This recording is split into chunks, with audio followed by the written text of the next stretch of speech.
Holland is known for building some of the best looking and highest quality boats around, and behind me here is a really good example of that. This is the Hoven Voyager 50, and I'm going to show you every single element of it. My name is Hugo Andreae, you're watching Motorboat and Yachting. Let's go and tour it.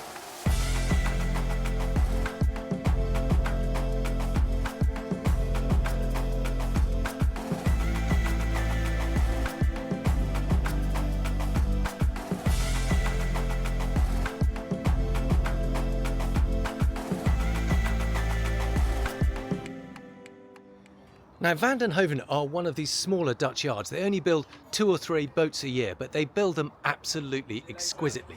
Now, this is built out of aluminium rather than steel, and that means it has all the same kind of strength characteristics, but it's that much lighter. So this is a semi-displacement boat. It'll do around 22 knots, but it's also very, very beautiful. So it's a kind of full GT line. You can see you've got that classic sort of coupe lines. You've got a folding arch up top, so it'll go fold right the way back into the cockpit, and that means that you can also cruise the rivers as well as the seas itself. So you've got the capacity to cross the North Sea or anywhere you want to, but also that low draft, that low water draft and low air draft, so you can cruise through the inland waterways as well. Now you can see just how good the standard of finish is here. So even though it's an aluminium boat, it's beautifully smooth. It's all been beautifully faired and painted. Some of the stainless steel work here is absolutely exquisite as well. You see all those welds have been polished out, beautifully bent and crafted, all polished and all sort of curved. Really nice high-end stuff. Now, starting at the stern here, you can see we've got a hydraulic section of platform, so you can have a Williams tender on there. That will sink down in. We've also got enough of a sort of fixed platform here that you can walk all the way around the stern here, and you can see you've got steps up on both sides.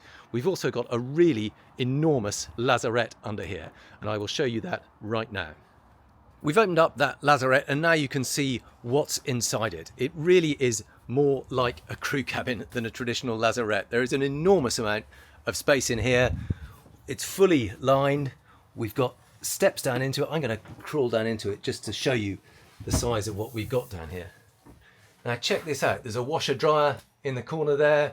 You've got access through into the engine room from here too. We've got, looks like there's extra chilling capacity in there. There's a little freezer in there. We've got more storage under here. We've got the ladder for those side decks and absolutely heaps of space. If you wanted to have sort of inflatable SUPs down here, there is also a charging point for bicycles. It being a Dutch boat, they often have electric bicycles, so you can have a couple of bicycles in here, charge them up. It is absolutely enormous. We've also got access to the steering gear down here by the looks of things, and some of the thrusters, I think, probably. So there you go. That is simply enormous lazarette area. Love it. So moving up into the cockpit area, you can see we've got gates in, and again, just look at some of the detailed curvature going on here. It's really high quality stuff. Lovely cockpit area here. Beautiful high gloss table. This is all on a high-low strut as well. We've got seating all the way around it. Again, more of these rails everywhere. There's always something to hang on to. Dutch are a proper boating nation, and they really know how to do it properly too. Really chunky, high quality mooring gear everywhere you look. Steps up. We'll just do a very quick tour around the decks. You can see we've got gates on both sides here, so if you come alongside, there are steps that mount in there, drop you down. Got access for the water systems there. I'll talk a little bit about the engineering as we go. You can see the hardtop here. We've got a big sunroof. I'll show you that from inside. Really nice, tall bulk sort of bulwarks along the side here, so providing good protection. Really thick stainless steel. Good sort of sunbed area up here. It's all nice, simple stuff. Nothing too fancy, too complicated, but really well engineered. Look at the size of that again, and you know, beautiful stainless steel that wraps around it, so your ropes aren't going to wear through the paintwork or anything. Good, sensible stuff under here. We've got the anchor locker, special place to hold your cleaning brush. We've got another separate hanging place for your fenders. There is the anchor itself. You can see it's on a special swivel, so it always comes up the correct way.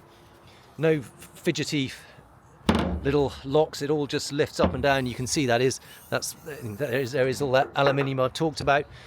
Now, on the hull itself, it's 6mm thick. On the superstructure up here, it's 4mm thick. So they build it as tough as they need to, but also keep things nice and light where they don't need to make it quite so heavy duty. Even here you can see beautifully faired and painted. And then as we come into the main saloon, all on one level. You know, one of the nice things about this boat is you haven't got lots of different levels that you're worrying about or tripping over or trying to keep an eye on. This is all very heavy duty double glazing. You can see, look at that nice retainer for the door, but look how thick and heavy that is. Double glazed, so really well insulated. So whether it's hot or cold, you can keep the temperature inside exactly the same. Bifold door, much like you'd get on a house. You can see that hinges, swings across. I'm not sure if that's on a special lock system, but again, all high quality stuff. We've got another high-low table here. Both this one and the one outside are on electric, so I can probably show you that. Oh, that's the wrong one. So that one there drops down. That's so you can make it into a sunbed. This one here goes up and down, depending on whether you want to use it as a coffee table or a dining table. The other thing I really like about this is it also slides in and out. So you see, literally just push it backwards and forwards. So if you want to dine, you want to be a little bit closer to it. If you just want somewhere to put your beer and snacks, you can pull it out a bit so that you have easier access around it.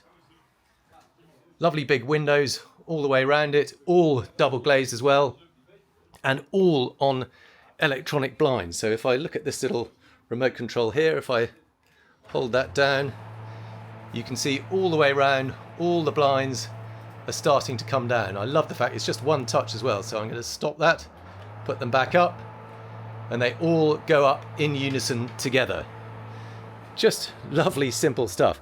Here too, we've got high-low television. I'm not quite sure which is which button. There we go. Press that. Oh, keep your finger on the button. Whizzes up. How quick is that? I've rarely seen a television pop up quite that quickly. Wow, it goes a long way too.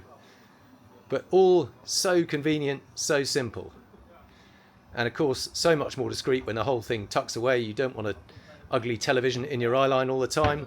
So pop it back, all goes down. Rather smart little wine fridge in here.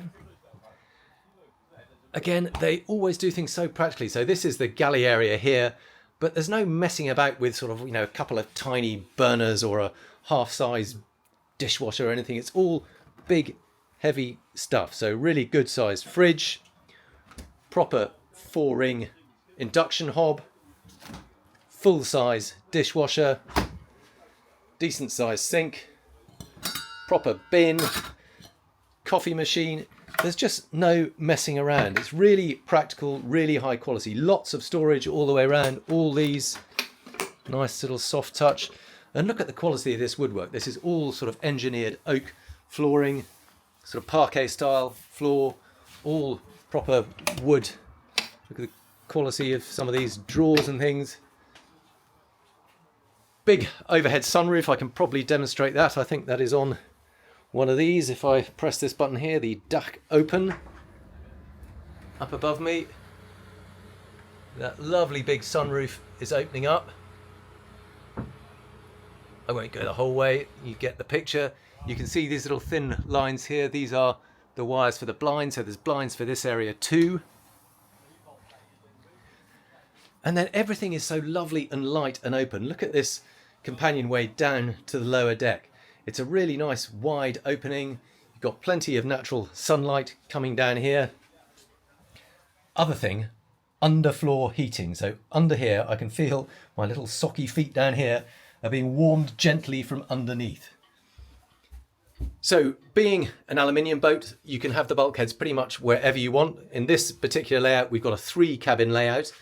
And for a 50-foot boat, it's remarkably spacious and proper size width doors. I know it's a small thing, but so many of these boats just have these narrow entrances that you have to kind of slide through sideways. Really good sized bed. It's not quite square. It's got a slight sort of curvature to it, but really nice and wide. Quite unusual on a steel boat to have big windows like this. So got a lovely combination of hull windows down below and then big chunky traditional opening ports up above, really high quality stainless steel, good size hanging lockers that light up when you open them. And then unusually, they've left it sort of semi-open to the bathroom. So you can have a door here if you want. Here they haven't fitted it because it actually creates a feeling of more space not having it open. It's not revealing anything that you don't want to see. And that is because rather than have the heads and the loo in this area, this is just the sink and the shower area. They've gone for quite a sort of dark brown, makes it look a little bit darker than it actually is. But that's also because they blacked out the port here, but you could leave that open if you wanted to. Another port there. And all the way around this boat, there is a sort of constant slight air conditioning vent that circulates the air and stops it ever becoming too stuffy. So this is the ensuite access to the heads. So really sensible. There is actually only one heads and one shower compartment on the boat, but by keeping them both separate, it means that both can be used at the same time, and it effectively feels like you've got two separate bathrooms. Ensuite access from this is the master cabin, so it has ensuite access to the toilet from here, but there is also access from out on this side, and exactly the same. Oh no, sorry, no, it's just the heads compartment that you have access to from out here, but because of that Jack and Jill access, you can come and go through here, out in the sort of lobby area, and then two further cabins underneath the cockpit effectively. So we've got one here. So you've got twin beds tucked under there. Because it's under the saloon, you do start to lose a bit of headroom, but really good standing headroom. The Dutch tend to be quite tall people, so it's great to see that there's plenty of headroom above my head. We've also got an opening porthole here. Smaller windows, but there are still some of that whole window, just allowing a bit of extra natural light in here. And under the beds themselves, because the floor drops down here, once you're sitting down here, there is also just enough headroom above my head here. Well, plenty above here, but when you move down to this stage, you do then have to duck down and lie in bed. But once you're in bed, it's perfectly fine. And then exactly the same, effectively a mirror effect over on the port side. Again, two bed layout, same hull window, same porthole up above, hanging locker, and so on. But what I like about it is there's just so much space, because you don't feel like you're sort of hemmed in with lots of little narrow doors and you've got this lovely lobby area here. It all feels much more open and much less claustrophobic than it might otherwise do. Just give you a little bit of an example of how it's all put together here. If I lift that up, you can see just how clean those aluminium bilges look down there, access to all the pumps and valves and so on. And there you go, you can see that is real engineered oak wood flooring. You've got the oak layer there, and then engineered wood underneath, and then the plywood underneath that. So really lovely kind of open, natural light, great views, beautifully built. But let's have a quick look under here and we can talk about some of the engineering too. So if I lift up this hatch. Right, here is the engine room. Beautifully lit, beautifully clean. Everything fully marked. So we've got all the valves here. There's even a sight gauge for the fuel tank. Now, these engines, they're Volvo Penta 480 horsepower D6s on straight shafts. Very traditional layout. But it has huge fuel tanks for both this size. So it has 2,800 litre tanks. You can see it there, it's marked up to 2,750. It has over 1,000 litres of fresh water. And because it's not, well, it's a semi-displacement boat, it'll do 22 knots. But you can also do much slower speeds really comfortably. So at 8 knots, it's burning just 20 litres per hour. So you're not going to have to be stopping terribly often to fill up with fuel. Now, it also has stabilizers, has Humphrey electric stabilizers, it's got Humphrey trim tabs, it's got proportional bow thrusters. It is a really easy, low maintenance, low hassle style of boat. Just have a quick look at the helm station while we're here. Now there are those proportional electric thrusters, they're side power thrusters. There is the Humphrey system for the stabilizers and the trim tabs. We've got a full carbon wheel here. There are the throttles for those two Volvo engines, and we've got triple Raymarine screens in front of you. It just looks like a very relaxing way to travel. Right, let's finish up sitting in the saloon here, enjoying the view out the back. Now, prices for this start at about 1.29 million euros ex VAT. This particular boat is around about 1.5 million euros or 1.3 million pounds. Now, obviously that is premium pricing, but for a 50-foot boat and with the kind of quality and detailing we've seen on board, I'm not at all surprised by that. It feels absolutely immaculate. So let me know what you think of it. It's really interesting to see what you get for your money buying a more sort of custom built aluminium boat than a traditional molded GRP one. So let me know what you make of it. I'd love to read your comments. And as always, thank you very much for watching.